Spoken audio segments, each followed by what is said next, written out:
Welcome back, everybody. Welcome back to the Canyon. Welcome back to the Workbench. We got Jake on here. It is the weekly update. It is the 25th of November. That is Black Friday. Ooh, it's Black Friday. I said I wasn't going to leave the house. I'm doing my best. I'm doing my absolute best. I don't know what we have to eat for lunch. We've got some leftover Thanksgiving stuff, so maybe. So, what we're doing to start is I forgot to pop the guy off here. I had a question in the comments, a request, more like, to show how I get my steering centered. And I figured I could kill two proverbial birds with one proverbial stone while we're at it, because here is the Holmes SHV 500 blah blah blah. I say this because if you can recall, if you can think back to last week's State of the Canyon update, I had some words to say about the customer service quality that one receives from Holmes Hobbies. It was directly in regards to this, which is still dead. They've been added a couple times by myself and commenters. I have heard nothing. We're past 3 weeks at this point. So let me move Jake here to the side for a moment. I haven't even opened the package. So there's the Holmes 500. There is my new, maybe favorite ever Flash Hobby 50 kg. It'll just be on 3S direct voltage. That's plenty. Although I think we're gonna stick with 3S. So there's the dead speed control. There's the servo. Crawlmaster. Oh, hello. My apologies. I didn't want it to look like your monitor was falling off your desk. Crawlmaster Sport 13 turn. Torquemaster Expert 21 turn. Crawlmaster Sport 13 turn 550. And Trailmaster Sport 550 27 turn. That is the... let's get this guy out of the way so he doesn't get tainted. This is the sum total of the Holmes equipment that was in the fleet and is no longer in the fleet. This was in Ground Fox Origin. This was in Jake. This was in the Banana. So it's out. I said that I made sort of a deal with myself that if they didn't do something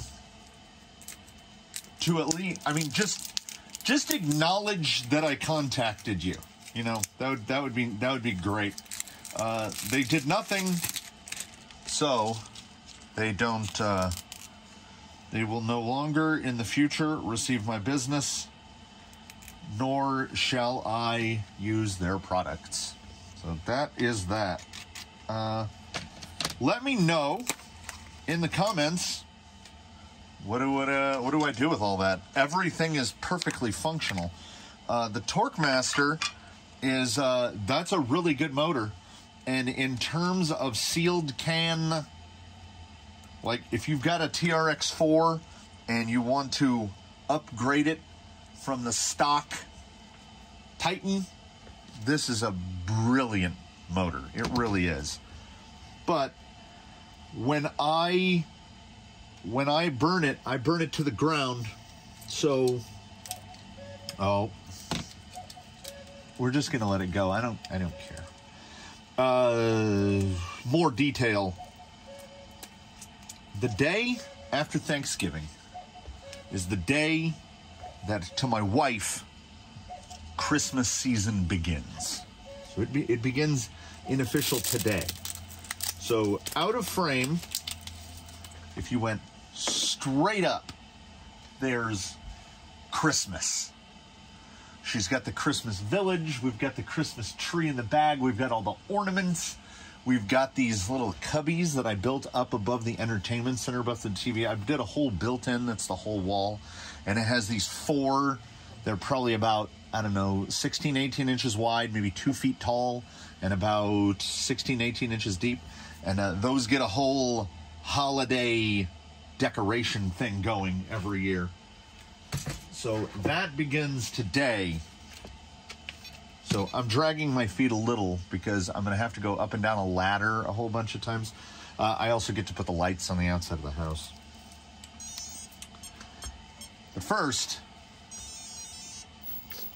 I can't remember if I even completed the thought where somebody, in the comments somebody asked, how do I get my steering centered? The first step is you put your horn on with the servo out of the vehicle. Important notes. Everything done at ride height. So not up on a block, not with the wheels kicked like this. I will get it sitting perfectly level. I will jounce the shocks a bit. And what should not be an issue, as I'm not making any substantive setup changes, although more often than not, it comes into play. Perhaps the most important part of this is being too cheap to buy. You can get like a digital thing that will allow you to recenter a servo. See, that's not straight, right? I mean, you've got 25 splines, 360 degrees. That's 14.4 degrees per spline. So if you're off, it's like perfectly off. It's perfectly off. It's one spline to the side of the other. So the first thing I do in my cheatery is, if you're buying cheap Chinese stuff, Russell, I will grab another, I realize I'm blocking the camera. I will grab another horn, and look, lo and behold, that is much, much closer. So that is step one, and perhaps the most important step, because if you can get the horn as close to centered as possible, you're a step ahead of the game. So I will then transfer all of the bits over. I'm going to remember to put locking screws on. Luckily, the layout of the servo mount for Element, you can get it, the servo put in place with the horn on. Some, no. If memory serves, the Vanquishes, I guess it's just Vanquishes. The Vanquished, you cannot. You have to put the servo on. You have to put the horn on after the servo is in the rig. And one of the most infuriating are TRX4s, because when this is mounted in the chassis, that hole is like directly above the axle. The axle is right there. So you either have to disconnect something in the 3-link in the front and swing it to the side, or you just have to take the servo out. It all depends on what screws you want to remove at that given moment. Of course, a throw will have to be adjusted and all of that. I need to get the camera angle higher. Bear with me for a moment. This is more what I'm used to. That is what I get for trying a different angle. So let me know what the consensus is. What do I do with this stuff? What do I do with that stuff?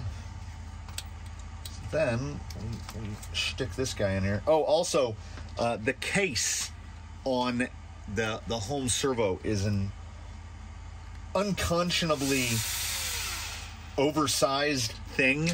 Like, it barely fits into the cutout in the Element servo mount. I have no idea why.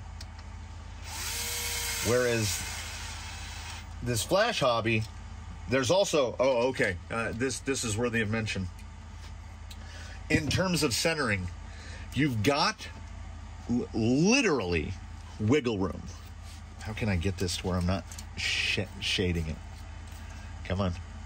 I can move this. It's almost yeah, watch the horn. Sometimes that's enough. So if you're not dealing with a servo that has a monster case, like the Holmes, you can, because you're putting a 3mm fastener through the hole in the servo frame, which, I mean, you're talking about that size hole, probably a 4.5mm hole. So you can kind of cheat it one direction or the other.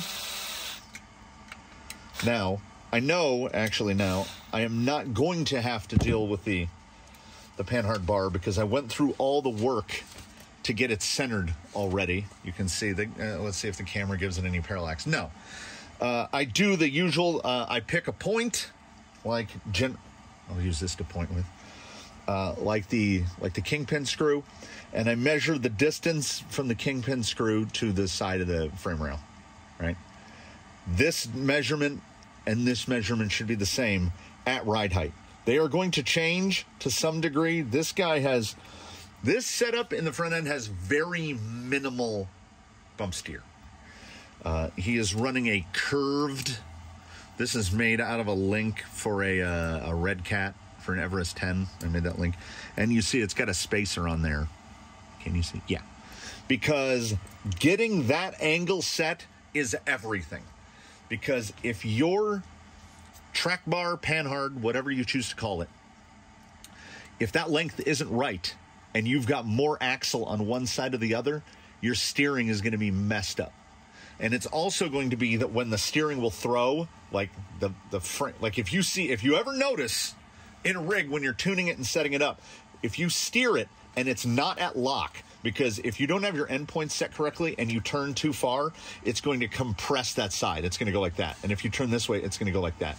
But if you just steer modestly, like about halfway through the throw, and you get any kind of lean to the body, your triangulation in the front end ain't right. So how I get it set up, like we don't know if this is going to be dead spot on right, is I cheat.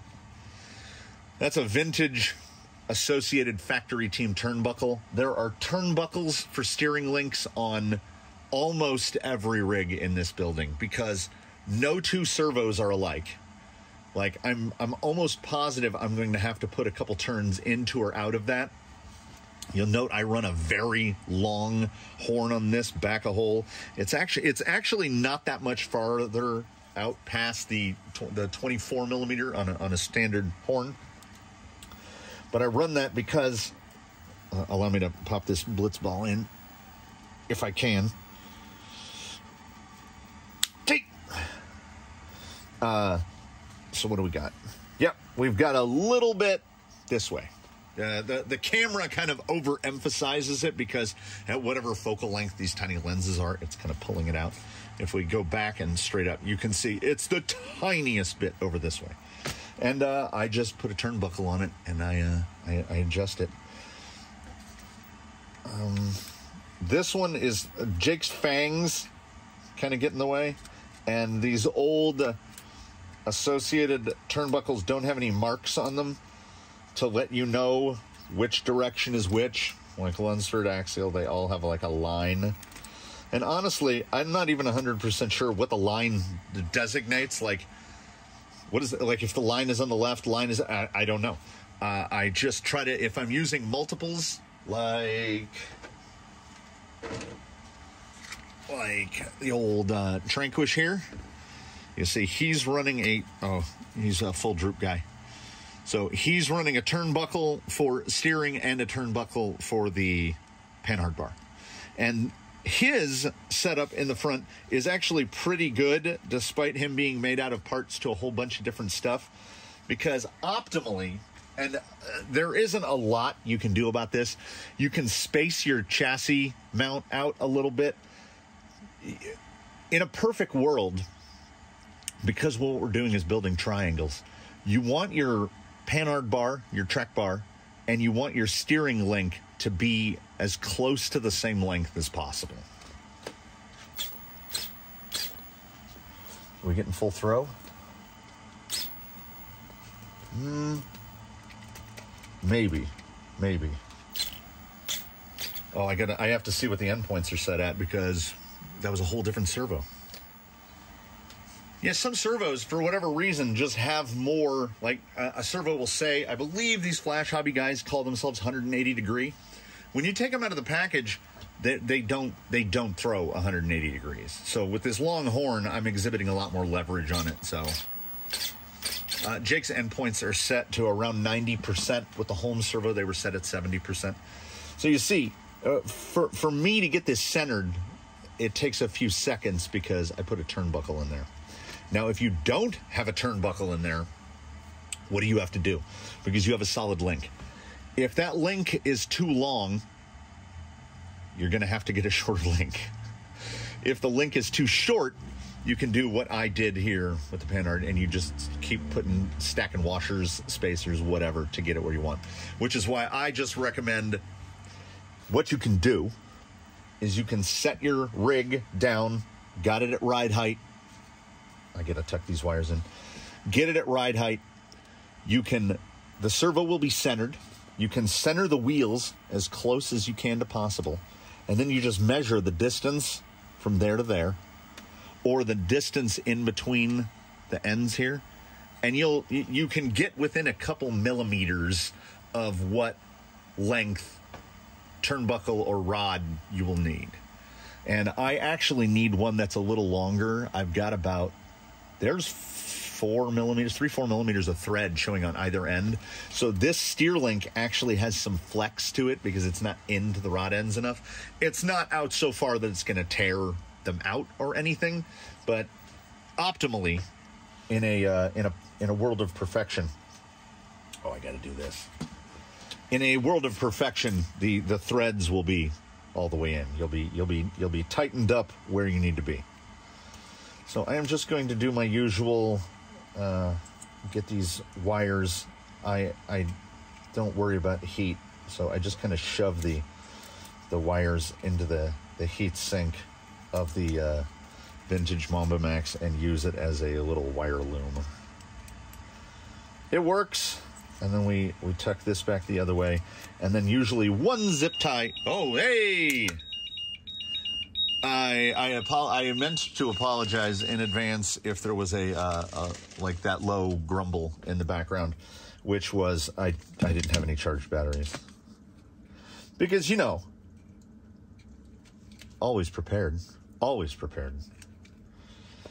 So we will take this out and we will wheel it around a little. I stuck it through the wrong hole. We will wheel this around a little. I was having a time trying to decide who would go out.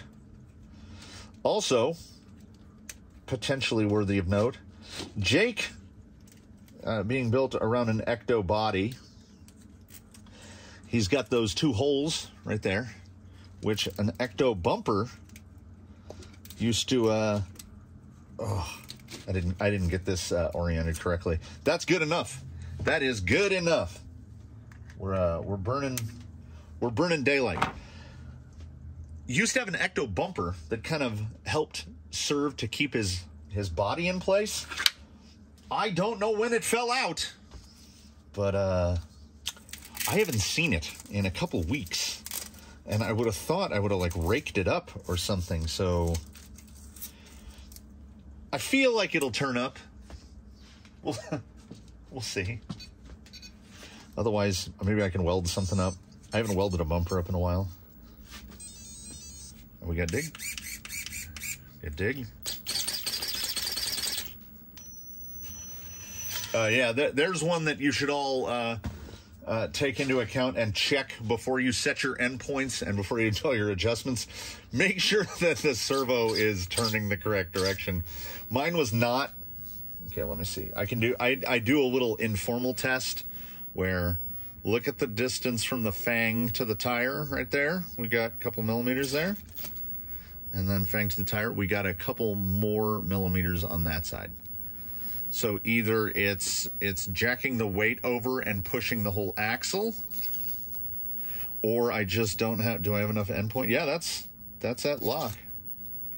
Yeah, so he's going to have a tiny little bit more steering to one direction than the other. I was wrong. I had hoped against hope that I would be able to get away with not messing with the Panhard bar, and I am going to get away with not messing with the Panhard bar because I don't think that the steering is off to a degree that would make me pull that Panhard bar apart and get it reset, because it's kind of infuriating to do. We can talk a bit about, I'll talk about it when I get outside. I've got a little bit more stuff to talk about. I'm trying to collect my thoughts. He sounds a little crunchy. He's so nose heavy. Yeah, that foam is not straight in there. Anyway, I got more stuff to talk about outside. Let's hit a little bit of rocks. So welcome to the outdoors, everybody. We shan't be gimbaling today because I don't need that hassle in my life today. I've got to get used to. I've got to get mentally used to. I haven't driven Jake in a day or two. That's a lot of steering angle up there in the front.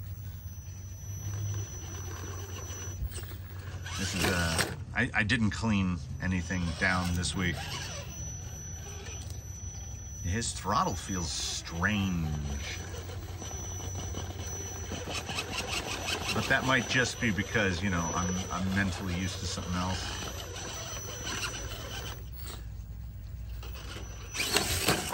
Honestly, the more I drive this, the more I'm leaning towards, I've got 2 Homeless 1080s and a box full of brushed motors. I think I might downgrade this guy to brush just to silence him a little and smooth out that low end, because the low end on the Castle with the ancient Mamba, it is not the smoothest, and there's that pulse width whine real bad. Like, it doesn't drive brushless, if that makes sense.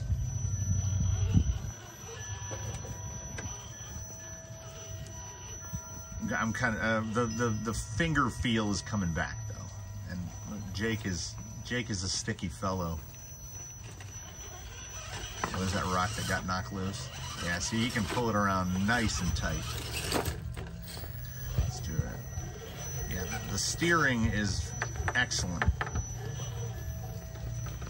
And like I say, that servo is rated to, it says 14 volts on the case, but it's actually 15 volts. Oh, that ties in with something that I had meant to talk about right here, which is, I did make an early Black Friday purchase of a 30 volt adjustable variable power supply. And I'm gonna build me one of them servo testing rigs so I can test servos all by myself. Because I want to test I don't know if I've ever seen a test on an NSDRC servo. I'm sure RC Review probably has one. But I'm certain I've never seen a test on any of the Flash Hobby servos. And I've got the 45 kg, the 50, the 60. I have a number of them. I would like to test them all. I have to figure out how exactly to go about doing the power setup, whether I got to move wires around or whatever, because, and here's a fun story. Here's a fun story for everybody. We learn from our mistakes. I bought a little servo controller board that you hook up to the power supply, and then you can you do your servo test. And I had just wired the board directly to the power supply, not thinking. And then I grabbed the cord and I plugged the power supply into the wall. And not only was the power supply on, like I didn't even check the switch, the on-off switch. It was, not only was it on, the dial was cranked all the way to 30 volts. So the little servo tester board is rated to 8.4 volts. So I think what I have to do is build a harness so that, like, basically like a sort of a BEC harness, so that I can run the servos directly off the power supply, off of whatever voltage, and then the board is just to control the bzz, bzz, bzz of the servo, right? So back to the story of 8.4 volts getting fed 30. So if you put 30 volts into something that's rated to 8.4, what happens is exactly what you imagine happens. It exploded. Like, it actually exploded. It went whiz, and then it went pow, and the stuff exploded. That was on me. Luckily, because, you know, I should have gotten the whole power supply together and running first, and then hooked up the servo controller, you know, but I did it out of order, and that was a $10 mistake, because that servo controller board was $9.99. So I had to order another one. I also got a scale, and I am going to set, I haven't built a rig yet. I've got some scrap aluminum and whatnot. I'm going to build a nice little rig so that we can do some servo tests. Because I feel like testing some servos. I want to test every servo I've got, honestly. I'll be pulling them out one at a time to see, like, are we getting the numbers that they say we are? And in most cases, you're not. But I'm really curious. Oh, AGFRCs. Like, I've never seen a test on any AGFRC servo. So I'm really curious as to what, like, SA75s are making, and my big, the A86. Like, what are these big dogs making? I haven't driven a rig with dig in a little while, so I'm forgetting that dig is a thing. Yeah, it just, I want more low speed. I think Jake, I mean, of course. Would Jake be perfect on a Fusion Pro? Oh my goodness. It would be unfair. But I don't have the money to spend on a Fusion right now, because Holmes Hobby's got that money. I'm not bitter about it. I'm obviously lying. Let's go over to where I've made some actual headway this week. I present you with two semi-rhetorical questions. The first of which is this ready to be driven on? And the second of which is, am I going to do it anyway? And the answer to both of those questions is nope. I have completed, well, this is going to be done in 3 stages. You can't even see this end of it. It comes way over here. Here's where the start is. So here's the start, and I've gotten to right there in stage 1. The way vanishing points work is the distance from right there to the end right there is almost the same distance as from there to over here. So I'm not even halfway done yet. Stage 1 is the sacks of Quikrete that were under a water-resistant, not waterproof tarp, and some of it was just bad. It's chalky, it's chunky, it's falling apart.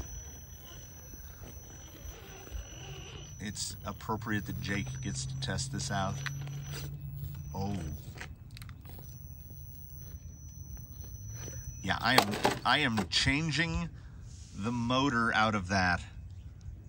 Not as soon as I go back in the building because of, you know, Christmas. But that was just, it just went dead trigger on me. There was like a dead spot. And I don't know what to blame it on. But the fact that the speed control is like 12 years old, that could be part of it. So we'll use that to segue into a non-rhetorical question. We'll go a little higher here, try to keep this tire up over the top. Leaves are falling around. Whoa, yeah, like they're right there. What is wrong with this thing? Anyway, as he's gonna be going brushed for a little while, maybe, I don't know when I'm gonna be able to swing another Fusion, because I just spent some Black Friday money at A-Main. Oh, yes. So as oh, there's just deadband everywhere. So as Jake is going to be going brushed for the immediate future. Yeah, that stuff, I just did some of that stuff this morning. Let's see how much we tear it up. I am losing a fair number. Come on, pull over. Oh, that was good. I'm losing a reasonable number of my brush motors. So, if this comes around to, you know, what should I do with them? If anyone has a brushed motor they would like to trade out, I think Jake can get away with a 540, but he has room for a 550. If anybody wants to trade, you saw the stack of motors there. You can have one or all for a decent brushed motor, something maybe you're not using. I will dig through my bin and see what I've got, but I just had to replace multiple brushed motors to free up about half of those brushed motors. Or the servo, if you want to swap me a motor for a servo. The only problem is it can't be a Holmes motor because apparently I don't run those anymore. I need to poke a finger at this thing and check to see if I just poured this or if I poured this part yesterday. There's a lot of smushy mush out here. I shouldn't be driving on this, but I kind of wanted to see if I was making it difficult enough. I'm not used to working in a straight line. This is like a Ninja Warrior course. I don't think I poured much of this today. So it's basically, it's just trying to clear mounds. And, I did mention 3 phases. So the first phase is this old, bad, chalked out Quikrete. I'm just kicking rocks out. Phase 2 is going over the spots that need going over and adding more material to adjust the difficulty level. And then phase 3, the final phase, will be basically going over the entire thing with a mortar top coat so that it will actually look good. Because I think this literally looks like a washout container. This looks like trash. I don't like using Quikrete. So the goal of this in the future is going to be much like the goal of the slot machine. Make it without a reset. Right here, I think I got this part just about perfect. I'm cheating a little because I'm learning where to go. Now, what I'm doing right now, when this is done, when it's gone through all 3 phases, what I'm doing right now will not be allowed. If you want to take an official run at this, and this applies to me and anyone else who should ever want to try it. See that pipe right below the tire? I want to treat this obstacle as effectively the floor is lava. So if you fall off, you get to go back there. You get to go back to the beginning and you get to start over again. And I want to time myself and anyone else who wants to try it. Anyone in the greater Inland Empire, Southern California area, come on out and take a shot at it. I figure this will be less hazardous to parts than the slot machine. But if you want to take a run at all 6 slots of the slot machine, oh yeah, Jake is good. I can't 100% see what's going on, so I don't know if he's gonna stay up on this. Yeah, I don't like this throttle response at all. Yeah, he is. Oh, I almost said yeah, he is gonna stay up, but you can see that rear axle is hung up there. He's gonna fall off now. Indeed. So I do, as I mentioned, there was some Black Friday purchase made like quite recently, and that took care of any potential fusion money. So I've got another build. Oh yeah, this is, you can hear the rocks tumbling out. Like, some of the sacks of concrete were so hardened out, I had to smash them up with a tamper. I used a little hand sledge and a tamper to break them up into smaller pieces.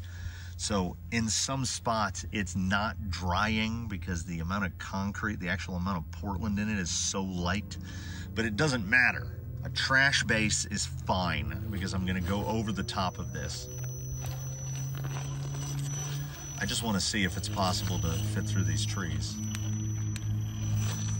Oh. Oh. It's rough trade, man. So I've got at least one build coming up for December. I have a December build already in the pipe. I'm gonna need some help and advice from you folks on that one. And I had some, you know how people have shower thoughts? I have raking thoughts because I'm a quick showerer. I take like a 6 to 7 minute shower. So I don't have a lot of time to get thoughts in the shower. But like on a typical day, like you see what the ground looks like here. I think I rake, during this time of year, I probably rake 2 hours a day, 7 days a week. So I have a lot of time for raking thoughts. And I had a raking thought, which is relevant to the upcoming build. Yeah, I think once this is set and once it's got some more top over the top of it, oh, can I get that hold past it? Are we gonna, oh, that's not a good place to be. So that's gonna do it for this week's update, everybody. Upcoming build, I've got a lot of stuff I'm tinkering with. I need to get that servo tester built up. I need to get Jake's power situation sorted out. If you can give me, like, if you know anything that's on sale close about immediately, I'm not 100% averse to buying one more brush motor. I think that Tekin HD35 I have would probably be perfect, but I put it in Ground Fox Origin to take the Holmes motor out of that, and that Tekin in there feels amazing. It feels even better than when it was in the Capra. It feels amazing. So it's staying in there until my buddy wants to put an Outrunner in it, so it's going to stay in there until it gets an Outrunner. I keep trying to talk him into a Fusion, but we'll see how that turns out. Anyway, so shout me out below in the comments both what to do with those motors, or if you're in the market for, if you don't have any moral quandaries about using or not using Holmes parts. I'm not bad-mouthing the stuff. The motors work great, the servo works fine, it's a little noisy, but the servo is strong and it's torquey and the motors work great and they're in excellent condition. I can't, you know, this is a line in the sand. No, that's not true. This is a line in the concrete, because I still won't go back to Proline. So thanks for watching, everybody. Hopefully you had a good Thanksgiving or a fantastic Thursday. I hope you have a good weekend. It is still, as you can see by the daylight and the fact that it's 72 degrees, it is marvelous here in the land without seasons. And I'm going to try to get some more wheeling in. Hopefully Christmas, the Christmas deployment doesn't take all day. I've got some more stuff to wrench on today. I've got some stuff to tinker on tomorrow. Hopefully I have a secret project in the works. Hopefully it will be done within the next couple days. I'm trying not to rush it, so we'll see how that turns out, and then you can find out what the secret project is. So have a good one, everybody. Get in some wheeling if you can, or at least some wrenching at the very least. And please do comment below, absolutely. Like if you haven't subscribed, etc., whatever. But even above all that stuff, do your very best. Have a good one, everybody. We'll see you in the next one.